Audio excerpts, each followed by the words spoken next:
Tom and Gina Muha and their 2 teenage children were in a motorized dinghy on their way to explore a tiny deserted island when a rogue wave capsized their boat, hurling them into the sea.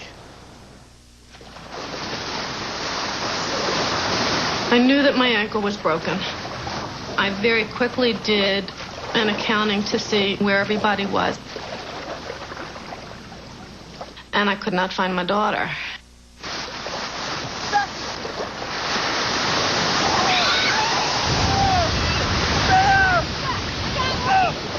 Our daughter was trapped underneath the boat, and it was very hard to get her out because my shoulder had been crushed.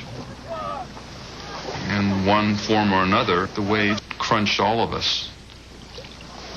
Brian, when I looked back at the beach, was absolutely covered with blood, all down his side and just oozing.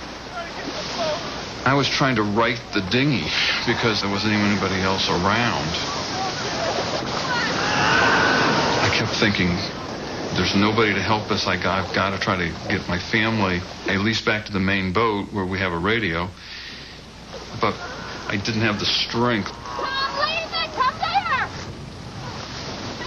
My ankle was just kind of hanging.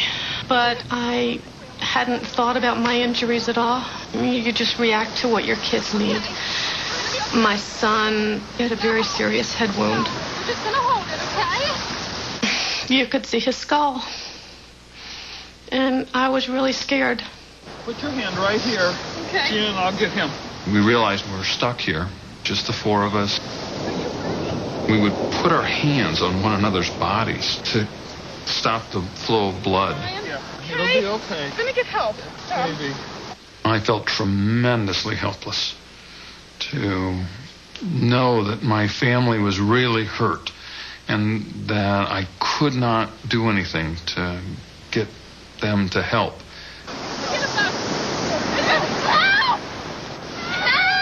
There was a small boat that we noticed offshore going by. I started to wave and holler, but they just kept going. No! No, we need help! Our hearts just sank. Help!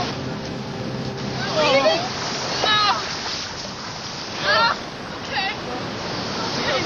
Somebody's gonna come out. No, you can't lay down. You gotta sit up. If you want to lean forward, you can put your knees up, okay? We absolutely refused to let him lay down. I knew that you just don't do that. You keep pressure on a wound and you stay alert. I called him my baby. He was 16 years old.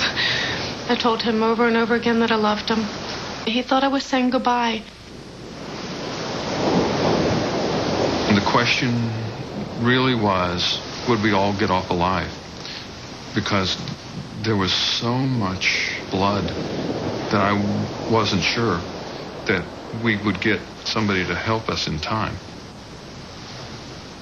I love you guys. Slow your breathing down, Bri.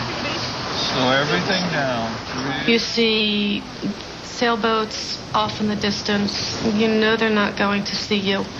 Sandy Key is very, very tiny and is probably a speck to them.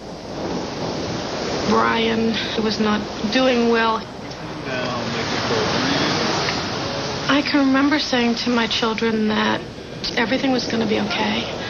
I wasn't sure whether I believed that or not.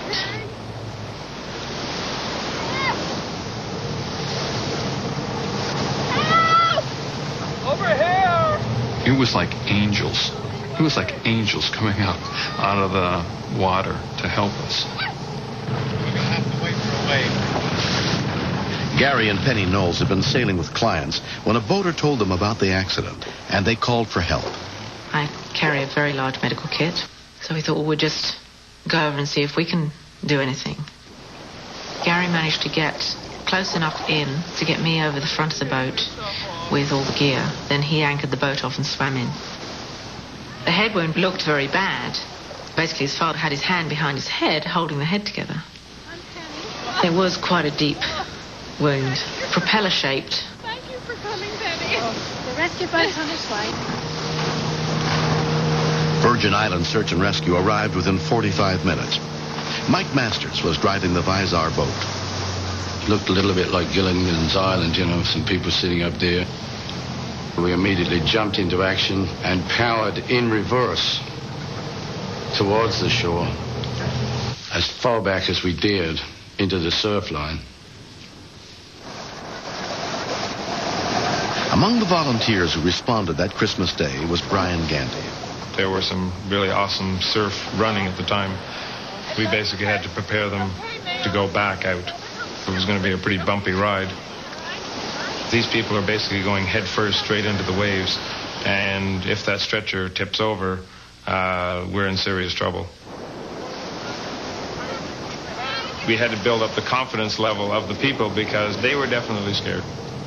We would stand on the water's edge for about a minute and a half reading the waves, and once we were committed, we'd just go charging straight in. Our timing had to be perfect.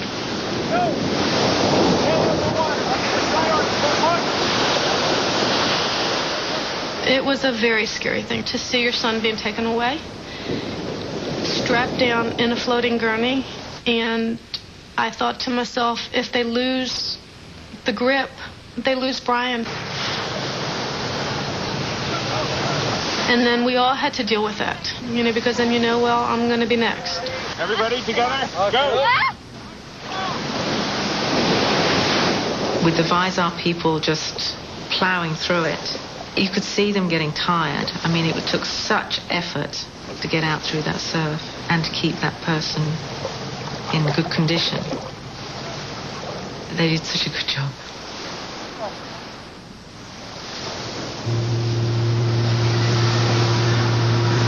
They had put my head in a collar. I could not turn my head left or right to find my children. But I really needed to be able to know that they were okay and to touch them. What you realize in a situation like that is that you really are a family, and that you need to take care of each other, and that you can take care of each other.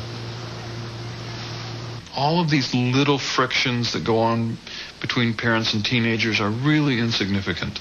There's an incredible amount of love.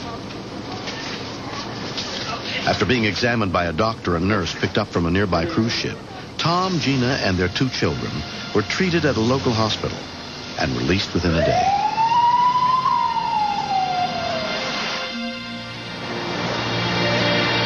It took 40 stitches to close Brian's head wound. I remember the ride to the hospital. Had a bumpy ride on the rocky roads down here. But I'd like to thank everybody that helped out in the whole process. Barney, he took me from the hospital to go get clothes and stuff for Brian and my mother at the hospital. And he drove me around all day on Christmas. We do this because we care about what happens to people. Obviously, their Christmas Day had been wrecked far more than mine had. Check out all them players. I would never go out on a boat again without a handheld radio in a waterproof pouch. Have a healthy trip. There we go. If something happened, I'd have a way of being able to call BVI or the Coast Guard or 911 or whoever it was. I think for me that was the #1 lesson.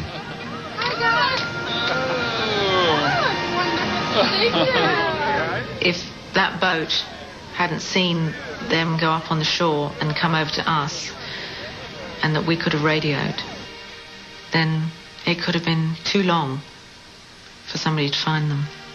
Girl from Annapolis, which is the sailing capital of the world. This was definitely my most unusual Christmas, one that I won't forget, and I know they won't either. The one thing the father said is he could not believe how we were going to get them off through these waves. We showed him. Because you knew, you couldn't swim or anything, and right. if something happened, right in there. It's like, don't let go. They're a terrific organization.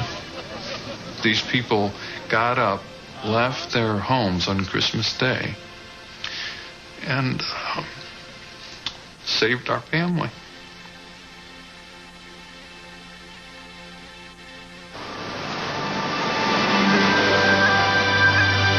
Next. The emergency brake was on. It was in park, and nobody thought to block it or anything.